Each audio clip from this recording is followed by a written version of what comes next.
It's so great to meet you guys. I love the Muse.com. I'm here with the founders of the Muse.com. Where do you want to be in 5 years from now? I really think the way that people think about their careers is changing, and a lot of the existing products haven't caught up. And so we would like to be the place where every single person who's facing a career decision, not sure what they want to major in college, whether they want to ask for the promotion, whether it's time to leave the industry they're in and go to a different industry, comes to us. Are you constantly updating the companies you represent information-wise and things that are changing at the specific company, so it's really current? Yeah, we want to make sure that it's as up-to-date as possible.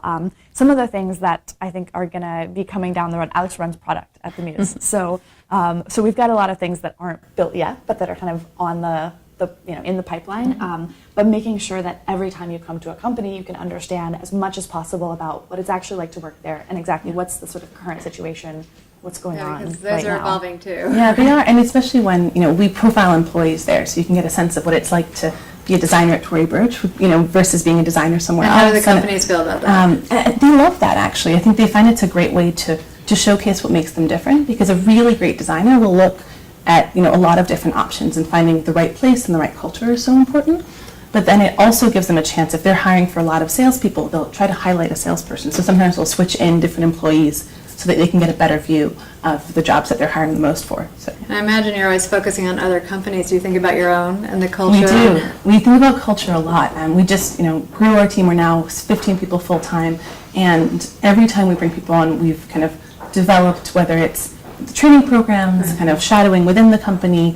We bring the team together on retreats annually. We do. Yeah, we also, as we go into all these companies, we have the things that we execute right away, and then the wish list. So I want a library. We're very kind of scrappy right now, but we're constantly looking at all of these other companies and thinking, when we have the size or the resources, we want to do these things, and other things like doing all hands meetings every 2 weeks, that we can kind of implement right away. One of the things we wanted to ask you about is you've done such a phenomenal job building your brand, and Tory Burch is kind of beloved. There's kind of people who feel such a connection. How did you kind of think about that? Did it happen organically? And is there anything that we could do, even though we're not a personal brand, to kind of build that into how the Muse.com grows? I think it has to be a bit organic, but it's definitely part of the thought process. And it's really about also hiring a great team. So culture is something we talk a lot about, and it is practicing what we preach. We want to have a great place to work, and that breeds great work in itself. When you have people that are happy and they want to come in and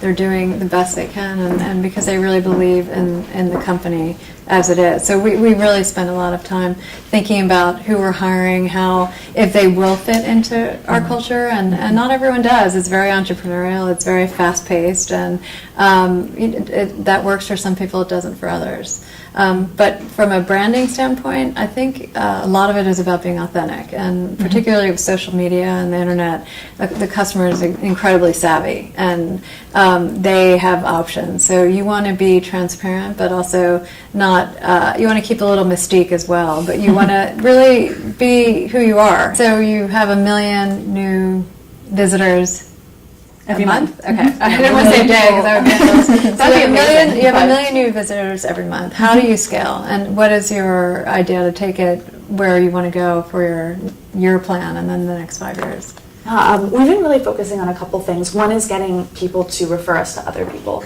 We've seen in our early days that drove a lot of the growth is people who found the site and said, oh my goodness, I love this, I want to share it with someone else. But particularly when you do with job search, not everyone's comfortable sharing something that might imply that they're job searching, and so we're really focusing on some of the more regular career tools, so leadership tools and management tools, and encouraging people to share those. And we also see a lot of growth through, SEO.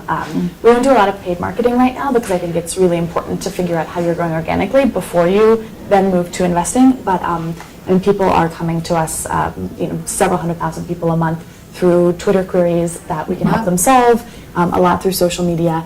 And we're kind of looking right now at what are some of the big channels. We figured out how to get from 0 to 100,000. Then it was a whole different problem set to get from 100,000 to 1 million. We have that problem in a different way. Exactly, and now it's like, all right, 1 million to 20 million. And it becomes a different company as you reach those. So, well, congratulations. Thank you so much. And yeah, thank you. Thrilled to pass it on.